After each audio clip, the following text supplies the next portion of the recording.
Media Vietnam remehkan timnas Indonesia di Piala AFF U23 2023. Media Vietnam merendahkan potensi timnas Indonesia U23 dalam ajang Piala AFF U23 2023. Mereka menyuarakan pandangan bahwa kemungkinan Garuda Muda sulit untuk bersaing merebut gelar juara.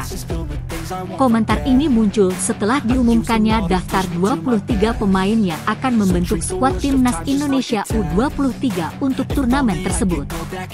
Dalam komposisi skuad kali ini, pelatih Shin Tae-yong menghadapi kendala karena beberapa pemain inti yang bermain di luar negeri, seperti Marcelino Ferdinand, KMSK Denze, Pratama Arhan, Tokyo Verdy, Elkan Bagot, Ipswich Town, Rafael Struijk, Ado Den Haag, dan Ivar Jenner, Jong Utrecht, tidak dapat bergabung akibat masalah izin klub. Bahkan Witan Sulaiman, Persija Jakarta, yang bermain di liga domestik, juga tidak termasuk dalam daftar pemain. Situasi ini menjadi sorotan tajam oleh media Vietnam, Soha.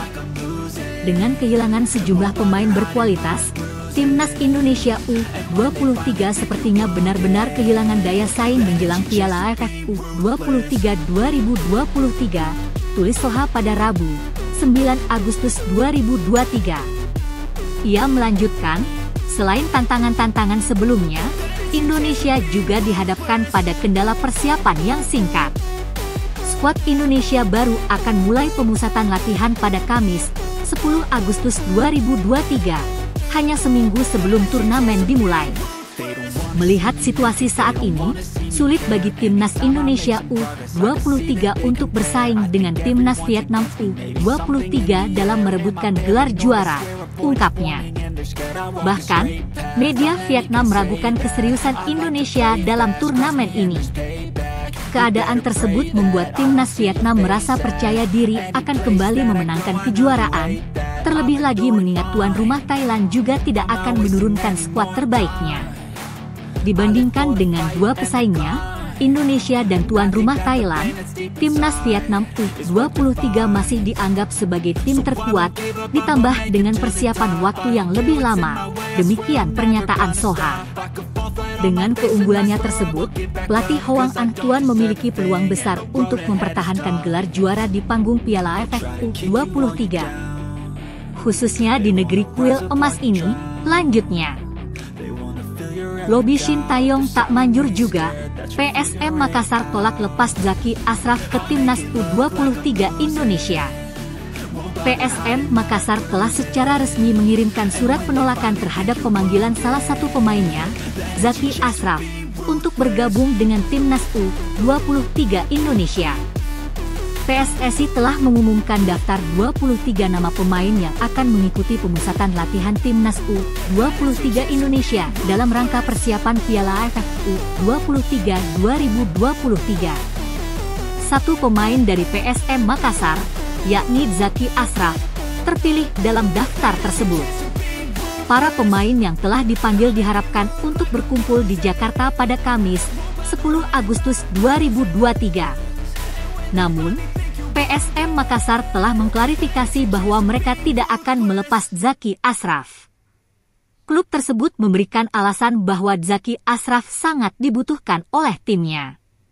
Selain itu, kehilangan Ananda Raihan yang mengalami cedera membuat PSM Makassar semakin merasa perlunya mempertahankan Zaki Ashraf di skuad klub. Sikap tegas PSM Makassar dalam mempertahankan pemainnya menunjukkan bahwa upaya pelatih Shin Tae-yong untuk membujuk klub-klub Liga 1 agar melepas pemainnya untuk timnas U23 Indonesia masih perlu diperkuat.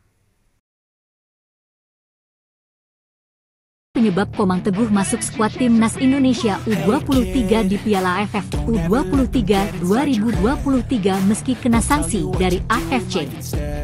Dari daftar 23 pemain yang diajukan oleh Shin Tae-yong, salah satu namanya adalah Komang Teguh, seorang pemain yang mendapat sanksi dari AFC akibat insiden dalam pertandingan final sepak bola SEA Games 2023. Pada pertengahan Juli 2023, AFC memberikan hukuman kepada 3 pemain timnas Indonesia U22 yang terlibat dalam insiden tersebut di final SEA Games 2023, yaitu Komang Teguh, Titan Agung, dan Taufani Muslihuddin. Tentu saja, muncul pertanyaan mengapa Komang Teguh dipilih meskipun masih terkena sanksi dari AFC. Terdapat setidaknya 2 alasan yang dapat diidentifikasi mengapa Komang Teguh dapat dipilih untuk berpartisipasi dalam Piala AFF U23 2023. Pertama, ada indikasi bahwa hukuman tersebut mungkin belum resmi diberlakukan. Ini mungkin karena PSSI, melalui Ketua Badan Tim Nasional, Sumarji, tampaknya telah merencanakan untuk mengajukan banding kepada AFC terkait hukuman yang diberikan kepada pemain dan staf ofisial Timnas Indonesia U22. Saat ini, belum jelas apakah banding tersebut sudah diajukan atau belum. Jika banding telah diajukan, kemungkinan besar terdapat potensi penghapusan hukuman.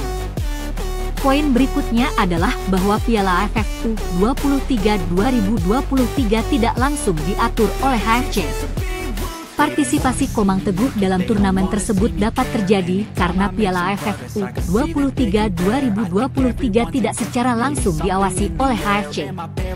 Barulah pada kualifikasi Piala Asia U23 2024 yang akan diadakan pada 9 hingga 12 September 2023, AFC akan bertanggung jawab atas organisasi langsung acara tersebut. Sering hancurkan Persib Bandung, bukti Ramadan Sananta layak bela timnas Indonesia asuhan Shin Tae-yong. Ramadan Sananta menjadi mimpi buruk bagi Persib Bandung dalam kompetisi Liga 1 2023 hingga 2024, menunjukkan kemampuan striker ini yang membenarkan pilihannya untuk mewakili timnas Indonesia di bawah asuhan Shin Tae-yong. Dalam pertandingan pekan ke-7 Liga 1 2023 hingga 2024 melawan Persib Bandung pada Selasa 8 Agustus malam waktu Indonesia Barat di Stadion Manahan, Sananta dari Persis Solo berhasil mencetak 2 gol. 2 gol tersebut mengantarkan Laskar Samber Nyawa meraih kemenangan 2-1. Dengan tambahan 2 gol ini, Sananta telah mengumpulkan 4 gol dalam kompetisi Liga 1 2023 hingga 2024. Pemain berusia 20 tahun ini secara efektif menjadi striker lokal dengan jumlah gol terbanyak dalam Liga 1 2023 hingga 2024. Lebih menarik lagi, 2 gol tersebut menegaskan peran Sananta sebagai penghantui Persib. Ini adalah kali kelima ia mencetak gol ke gawang Maung Bandung dalam 5 pertemuan di Liga 1 sejak musim lalu. Prestasi ini tentunya mengesahkan kecakapan Sananta di lapangan. Pencapaian-pencapaian ini semakin memperkuat argumentasi bahwa pemain yang lahir di Daik ini memiliki kemampuan yang pantas mewakili timnas Indonesia. Namun, sayangnya, tampaknya Shin Tae-yong tidak begitu memperhatikan penampilan cemerlang Sananta. Meskipun tetap dipanggil oleh pelatih asal Korea Selatan ini, sang pemain telah jarang mendapatkan kesempatan bermain bersama skuad Garuda belakangan ini.